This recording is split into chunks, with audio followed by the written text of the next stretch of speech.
धर्मां शेस्त्रयो भग्ना स्मे संगे मदेस्तव. It's not simple. In the age of Satta, truthfulness, your four legs were established by the four principles of austerity, cleanness, mercy and truthfulness. But it appears that three of your legs are broken due to rampant irreligion in the form of pride, lust for women and intoxication. Purport. The deluding energy or material nature can act upon the living being proportionality in terms of the living beings falling prey to the deluding attraction of Maya. Moths are captivated by the glaring brightness of light, and thus they become prey to the fire.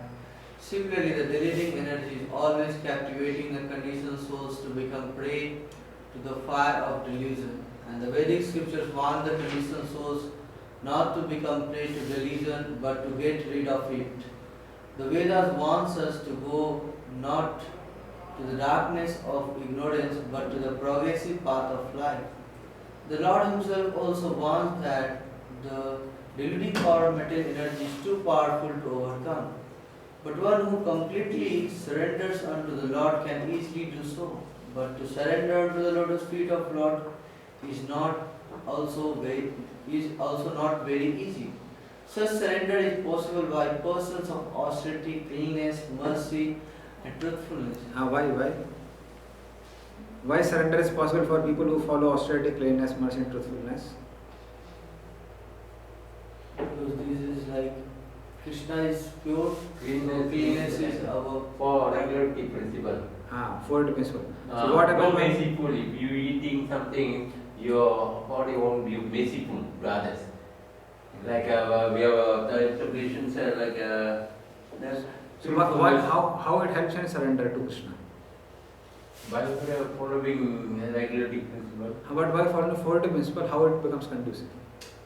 You come to the mode of goodness, and then it's much easier to go to pure, like understand a glimpse of pure goodness. Yes. So mode of goodness, these 40 principles help a person to come to mode of goodness. And mode of goodness makes it easier to practice Krishna consciousness. So that is the whole point. So following 40 principles in itself is not Krishna consciousness. But it creates a better atmosphere for practicing Krishna consciousness. Like bathing is not Krishna consciousness. Otherwise water buffaloes, they would be pure devotees. They bathe whole day. You see, we go here in Mayapur, whole day they are there in the water. That is not Krishna consciousness. But when that helps us in practicing Krishna consciousness, then it becomes conducive. So that's why these 40 principles help one to come to mode of goodness. By that practice of Krishna consciousness becomes easy. All the bhakti is not dependent on them. But I have a question. Usually, to come to the mode of goodness, things have to be regulated.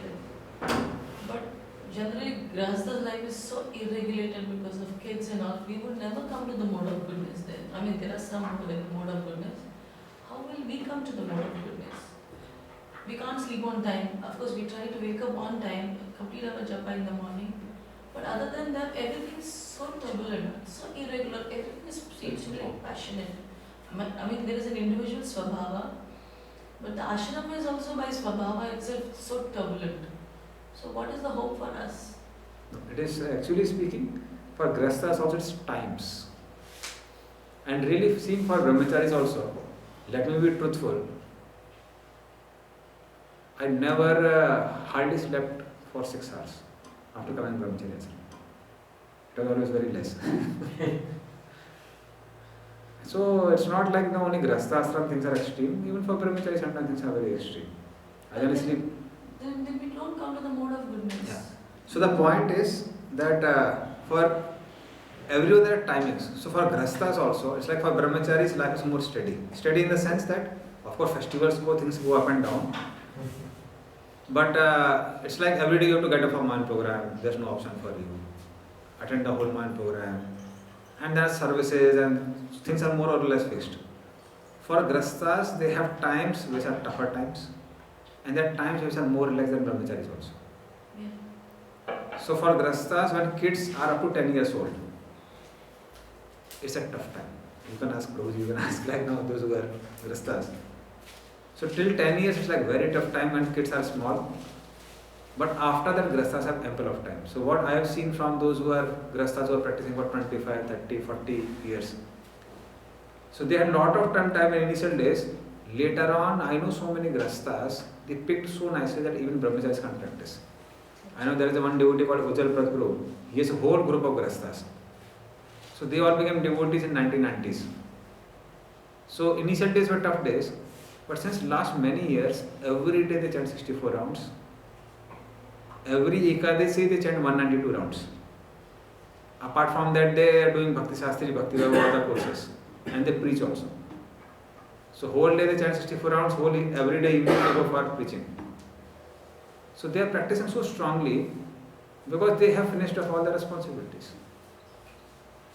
So for grastas also, if they do the responsibilities when there is time to do responsibilities, then you become free very quickly, and then you can do rest of the things very easily. So there are tough times. Whenever kids are small, for grastas it's a tough time. One of the purports in this Light of Bhagavad, this book is there, and those chapters. So there, one of the purports, Prabhupada writes, for each ashram, there are certain austerities, especially in beginning days. So for brahmacharis, Prabhu may be knowing, all brahmacharis know, new brahmachari is like a victim. Any senior devotee sees him, he is the one who is caught. So he tries to hide here and there and sleep and get some rest. But he is the one who is caught for all services, right? So new brahmacharis are really miserable. But now we are tired, we want to take some rest, no rest. And same thing for grastas. Grastas in initial days, college life is such a peaceful life, nothing to do.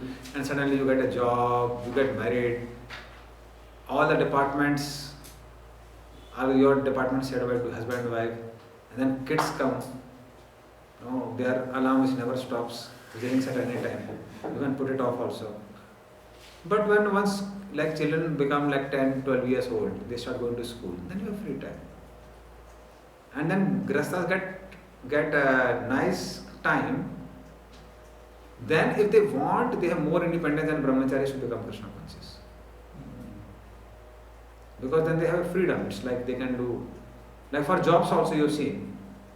Initially you have to do a lot of work because you learn. After a few years it's like, I know even software engineers, my brother, younger brother is a software engineer. He hardly works for 3 hours. So much of free time is there. So then both husband and wife, they attend one program also. They celebrate all festivals. Every festival they cook 64 bhogas. So they have all the services. So there are good and bad times for everyone, every ashram.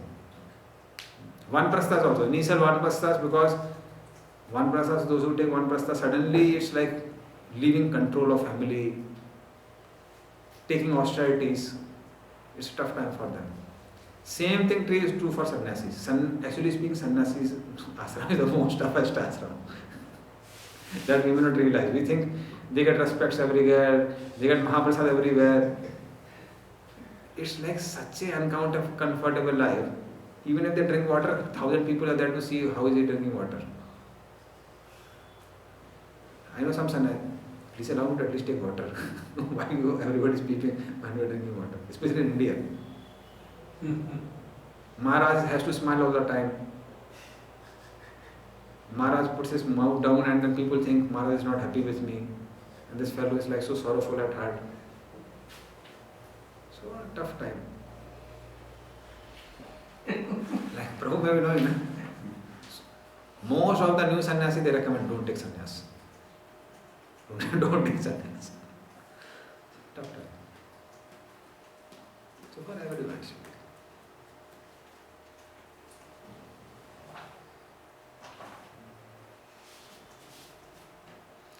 Mode of goodness. Actually speaking, really speaking, for a growing society like ISKCON, so So it takes time for the society also to come to mode of goodness.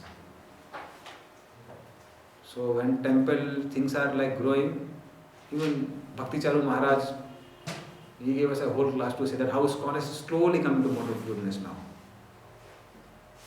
You say in earlier days, GBC meetings, no outsider was allowed. Even now it is not allowed, but that time it was not allowed because people will lose their respect if they come to GBC meetings. Because there was so much fights and this and that quarrels. But you see now things are becoming like coming too much in God of goodness, where people understand there are difference in opinion and they come to reconciliation. Things change. So it takes time.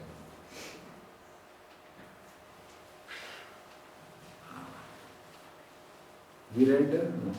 So we read up to Truthfulness, the fourth principle of advance.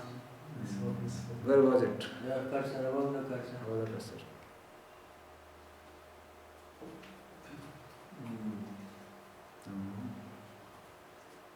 You can read it here. Mercy and truthfulness. These four principles.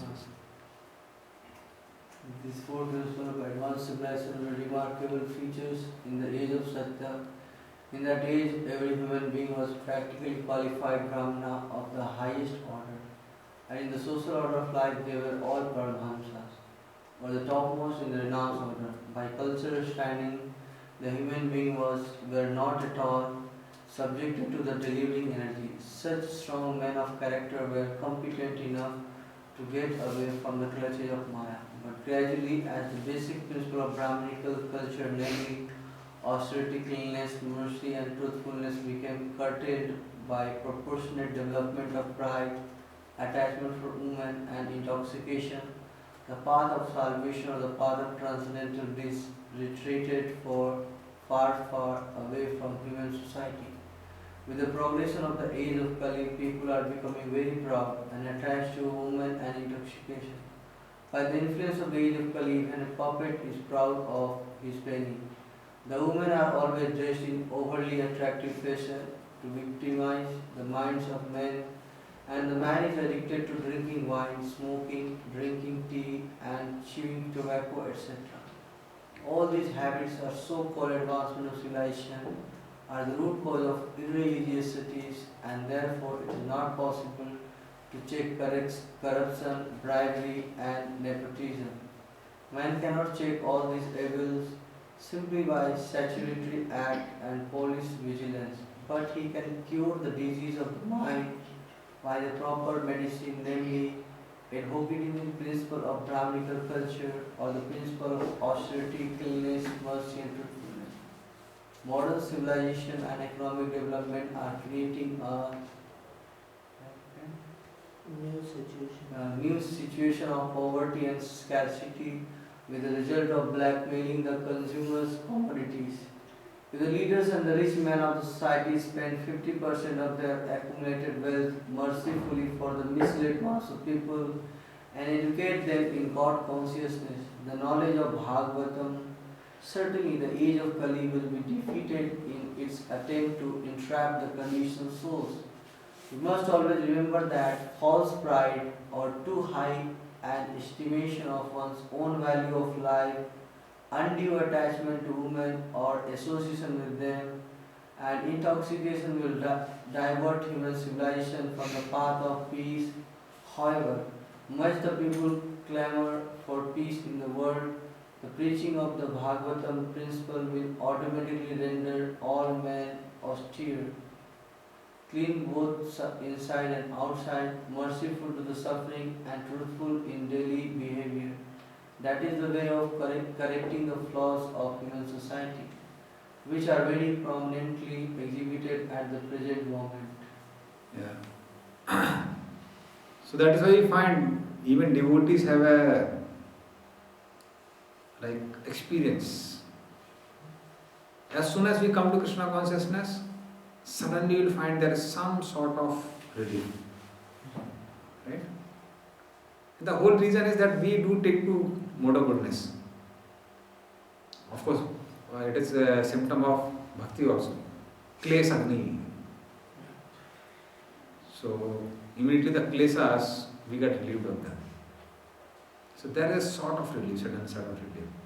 Because as soon as we come to mode of goodness and mode of passion and ignorance, they subside. There is quite a sense of relief.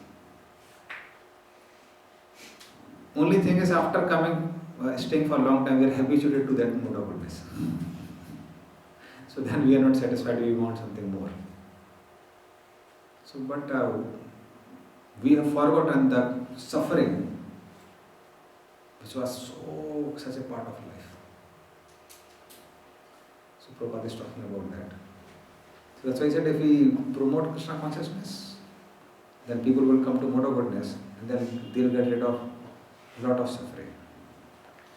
Now we lead 24, 25, 26, 27 of Vaishnava Thakur, and then we'll come back.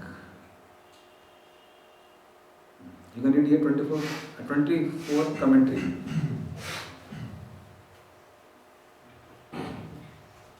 I know all your fortune and misfortune, which you have not told me.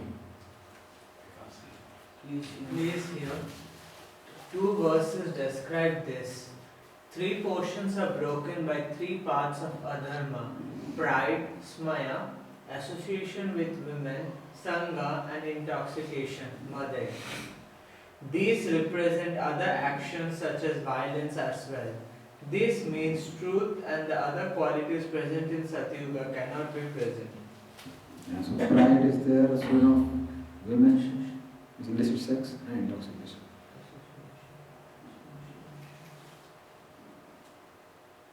Please read 25th also, translation and commentary. O Dharma, now in Kali Yuga, truth remains prominent on the one remaining portion of Dharma, by which a person can attain truth. But Kali, religion increasing by untruth, desire to devour even truth. Yeah, so only truth is remaining, but even that truth is going away. O Dharma, now in Kali Yuga, of your 4 parts of Dharma consisting of austerity, cleanliness, mercy and truth, only 1/4 part remains because of destruction by the 3 portions of pride, woman and intoxication. There is a rule that items are sometimes named because of their prominence.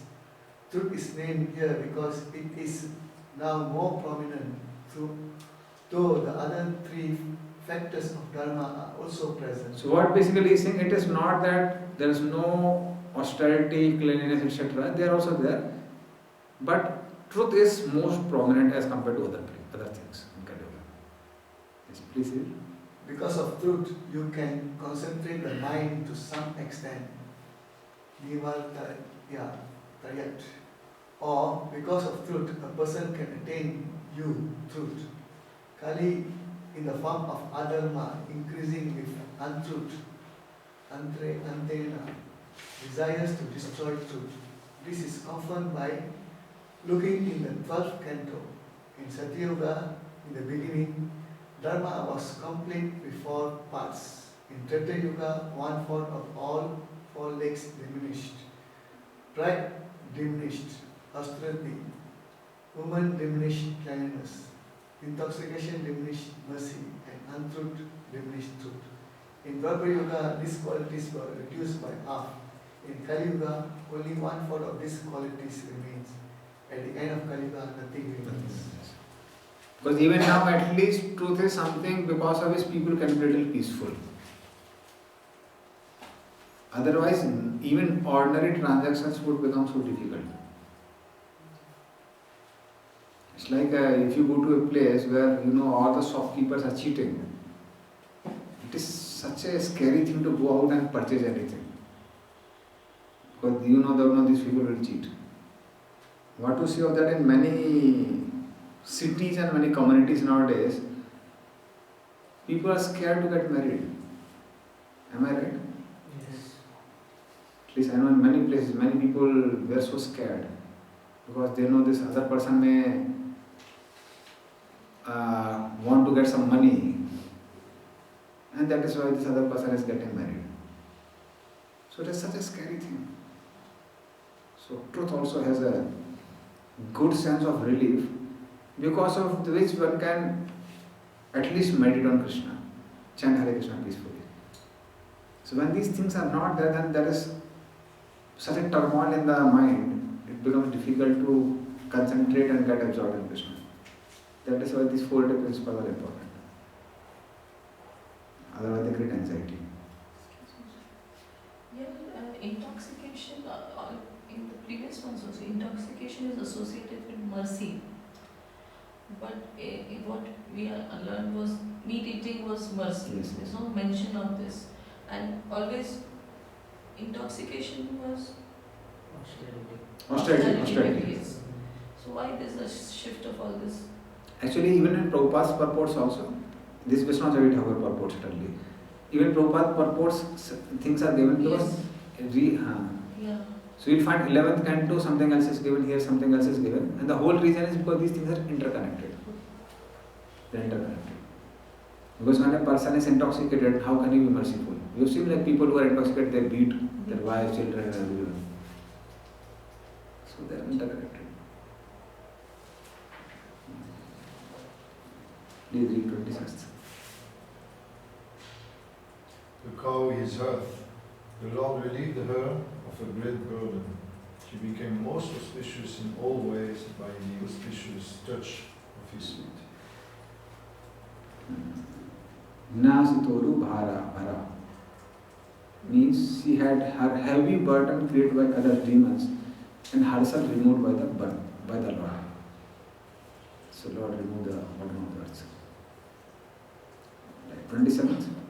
With tears in her eyes, the chaste earth filled with misfortune, being abandoned by the Lord laments. Shudras dressed as kings with no respect for Brahmanas will enjoy me. Yeah. So that is her lamentation, that is why she is crying. Because low class Sudras would now rule me, no more Radharishis are going to rule me in Kali Yuga. So that is her greatest cause of distress. So even if you see in United Nations and many other places, many times countries come, they don't have like such a clean heart. They all have their own personal agendas. They have their own personal motives. And with those motives they come together. When they come together with those motives, we don't find such a solution coming to environmental problems or peace and this and that. Certain solutions are come, but they are not so effective because the main reason is they have their own motives. So when people are really, if they are God-centered, Krishna-centered, they don't have any ulterior motives, then we can come to some solutions. So that's why rulers are not Rajarishis. Selfless people can actually take a leadership position. Those who are selfish people can't take leadership position. For example, Brahmanas, why people had so much trust on Brahmanas? Selflessness, and they won't enjoy any sense gratification. Like King Ballal Sen, he came to Jayadeva Goswami or who? One Brahmana, I think mostly Jayadeva Goswami. Jada Bhagat. No. Here in Bengal, we have Ballal Sen. And Ballal Digi. So he told to one Brahmana that I want to give you some charity. He said, I don't want any charity. I am happy taking the juice of tamarind leaves and rice. So he would get rice, he would cook the rice, take some juice of tamarind leaves, and he would survive on that. Very satisfied. When a person who has ability to make so much money and enjoy so many facilities lives in poverty and is satisfied, people have trust on him that this person will not speak a lie. When you find somebody is exploitative and he is very earning and he is doing so much sense gratification, people do trust on such a person. So that's why Brahmanas, because of their austerities, people had trust on them.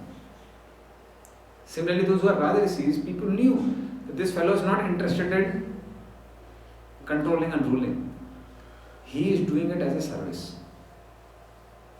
When people see that, then they automatically have trust on such a person. what to say of that even within the family? Why people were given the training of brahmachari and later on they become brahmachari before becoming grastas? The reason is when people have sense control. When such people they enter in the grasta ashram, then other family members have trust on this person. That he can do things dutifully. He will not do things just to enjoy. So such a person, he does things dutifully. But person who is enters with a desire to enjoy, such a person he cannot be happy. He can't be beautiful. So for anyone who is on a leadership position, in a family, in a school or college, in a country, in a state, for society of people, so all these qualities of mercy, truthfulness, austerity, so they help a person to become trustworthy to others.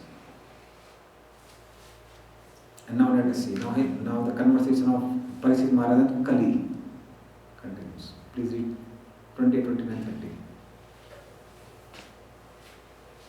30. Parikshit, who could fight 1,000 enemies single-handedly, thus pacified the personality of religion and the earth. Then he took up his sharp sword to kill the personality of Kali, who is the cause of all religion. When the personality of Kali understood that the king was willing to kill him, he at once abandoned the dress of a king, and under pressure of fear, completely surrendered to him, bowing his head. Parikshit, who was qualified to accept surrender and worthy of being sung in history, did not kill the poor, surrendered and fallen Kali, but smiled compassionately, for he was kind to the poor. Poor, surrendered and fallen Kali. The words are very mysterious words. So Kali understood that I am going to get punished. And for a Kshatriya, anybody who surrenders to him, he gives him protection. Because the attitude is that this person wants to change. Like there was one person in Gujarat, he collected a lot of money in the name of ISKCON, so that they would escort him. And then the police brought him to Prabhupada, right here in Mayapur. So he came to Prabhupada and he said, Swamiji, I am a culprit, but I want to become Krishna's devotee. So I surrender to you. And Prabhupada said, now he has surrendered, what I can do? You have to leave him. And police people said that we know the mentality of such fellows and they are just surrendering to get rid of the trouble. Prabhupada said, no, yes, surrendered, what can I do? So then Prabhupada said, okay, no problem, now you get engaged in Krishna service. He gave him some department and some service. After 3 days, he was caught that he was in the same suitcase of money and he was running away. And then he was again caught. Prabhupada said, now he is a rascal, he should hand him over to police. So main point is that when Kshatriyas see that somebody is ready to reform, because the punishment is given for reformation, then they fall in. Yes, one chance. Yes. So because they are qualified, not like if someone is not qualified, then later on he may regret for his decision. So those who are qualified Kshatriya, they know if he commits mistake second time, he can catch him. Please read 31, 32, 33. The king thus states, we have inherited the fame of Arjuna. Therefore, since you have surrendered yourself with folded hands, you need not fear for your life. But you cannot remain in my kingdom, for you are the friend of irreligion. If the personality of Kali, irreligion, is allowed to act as man, God, or executive head, certainly irreligious principles like greed, falsehood,